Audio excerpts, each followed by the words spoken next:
most treasured memory from the set of Willy Wonka? The most memorable moment? Yes.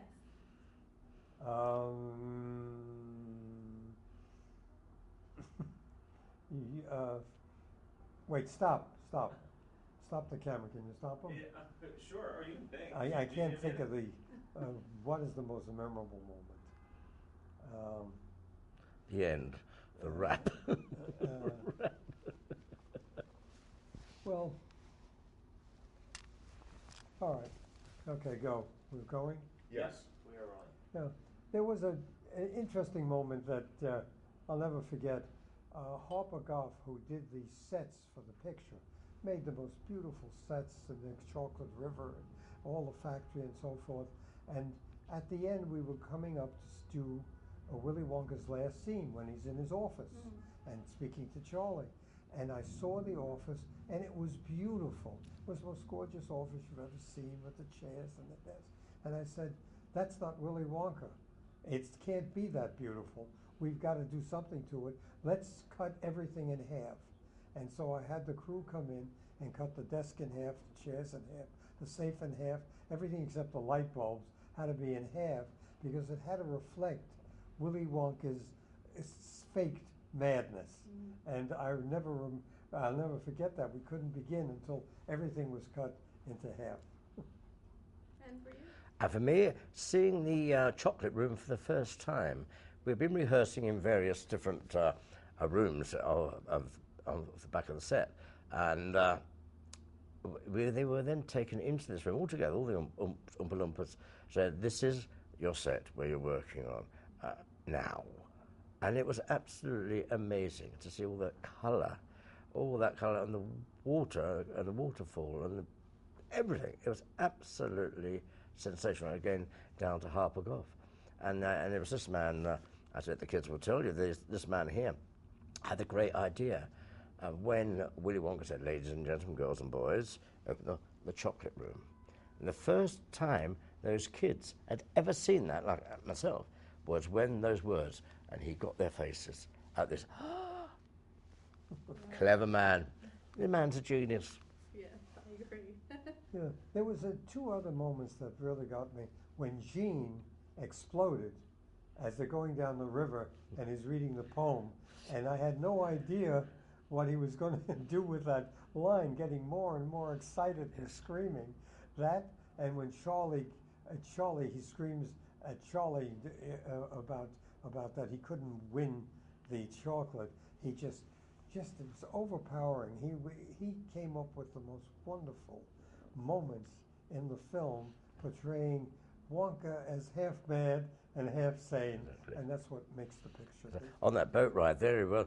Some people have come up to me and said, "Hey, what were you on in those days with all the chickens having their heads cut off and everything else?" Then there's all this weird stuff going on. And suddenly Gene said, "There's no earthly way of knowing."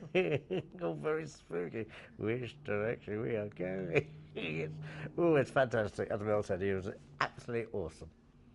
Now, was there any scene in particular that turned out to be more challenging than you anticipated while shooting? Could you say that again?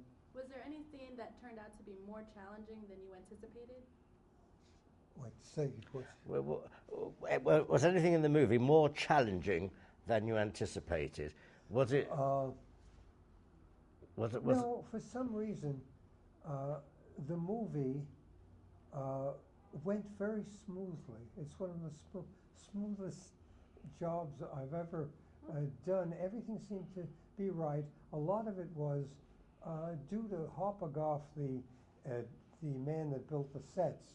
They all looked so well, and everything just worked together so well.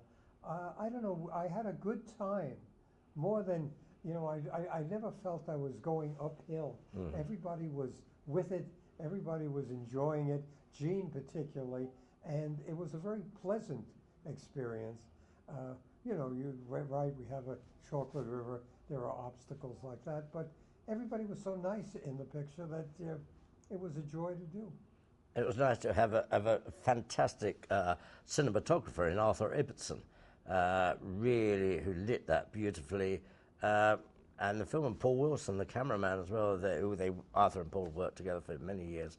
And with Mel, they all knew what Mel wanted. Mel's one of these directors, only few directors, that what in their brain can come out their mouth. Sometimes people's directors, they've got it in their brain and they can't even tell you how they want it. This guy did, and that's how it smoothly worked. No problems. Now, can you compare your time working on Willy Wonka and working on Harry Potter? Compare my time? Yes, 40 years later. But they're both fun to do, both hard work to do. In the days of Wonka, it was the real stuff. You were using the real film, no video. All the props were there. There's hundreds and hundreds of Wonka bars. There's real rivers, real sweets. It was nothing CGI. But then you go back into Harry Potter, and also the makeup.